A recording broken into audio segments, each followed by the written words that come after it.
Nar Williams. Nar Williams, folks.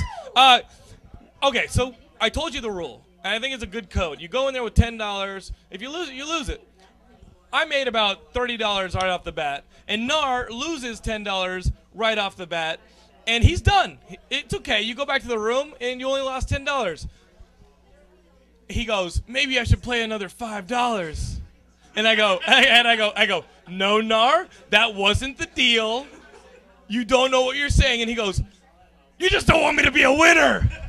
It was the Ian Holm scene in Fellowship of the Ring where the fucker asked to see it. Why shouldn't I take it? It came to me.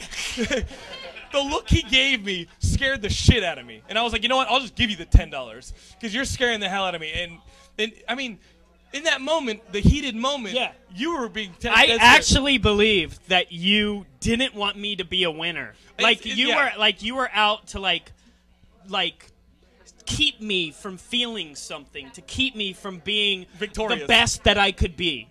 And in all honesty, I was just looking out for you to keep you from having $10. Right. So, but tell the rest of the story. So he goes. So I go and I cash out my 30 some odd dollars, and he goes, no, I'm just gonna play with this 5, and I'm like, oh jeez, Nar, I'm playing with the excess, right? Like I told you guys. Nar comes over to the machine and puts $5 in it, and I'm like, oh shit. Okay, he wants to lose more money, he'll lose more money. He goes down to $2. He's like, why did I do this? Why did I do this? Why did you tell me not to do this? And I was like, I'm sorry, Nar. He hits it again. He goes up to 8. And he's like, wait, I'm still in the game. It starts to go down a little. He hits something, and it starts going up. It goes past 10. You've made your original 10. Yep. It climbs past 5. You make the original 5. I was really excited when I got the 15 back. When I broke broke even, I was like, yes! Now I can go to sleep tonight. It then goes up to about $32. Yeah. Right? And you're like, man, I doubled everything. Yeah. And I was like, okay. Okay, now we're going to get Nar away from the machine. Let's cash out. Let's call it a night. We got to work tomorrow. And as I'm pulling him away, he goes, now I'm having fun. I wanted to keep going, and he pried me away from the penny slots at Circus Circus. Now, this was our CES. Now Circus Circus is where you go to die. Circus Circus was probably built before Vegas was there, as a place where Indian people could scalp and rape white women. It is basically the it's where all the kids on the milk cartons end up. Like, right? It is the Vegas equivalent of the house from Poltergeist. It is like horrible. It is the one casino built on an Indian burial ground. It is so sketchy. The first night we were in Vegas, we're walking home through our hotel, and there is a bar there. And it turns out the Clippers and the Lakers are tied in the 4th, and I want to see how this turns out. Oh, Jesus, you're not going to tell this story. You shut your mouth.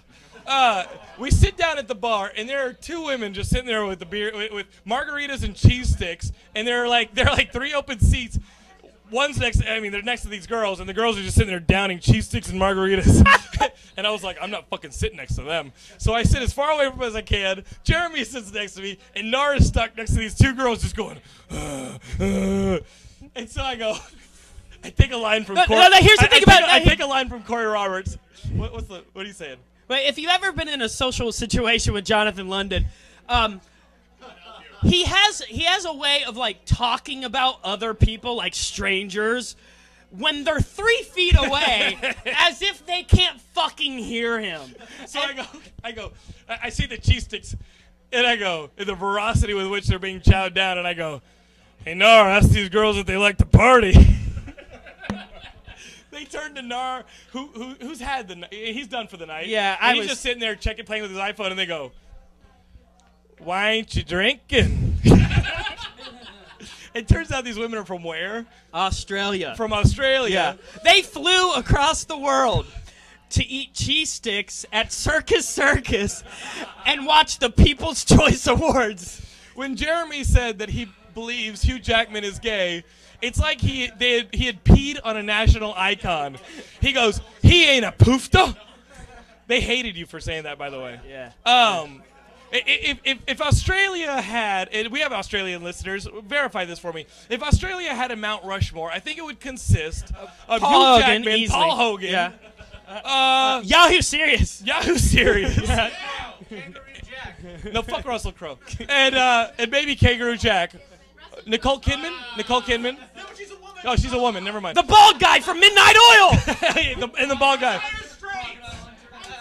Oh, the Croc Hunter. Crocodile Hunter. The Crocodile Hunter. And what's the guy who got stabbed in the heart with the stingray? Crocodile Hunter. Yeah. Steve Irwin. Okay. Okay. Steve Irwin.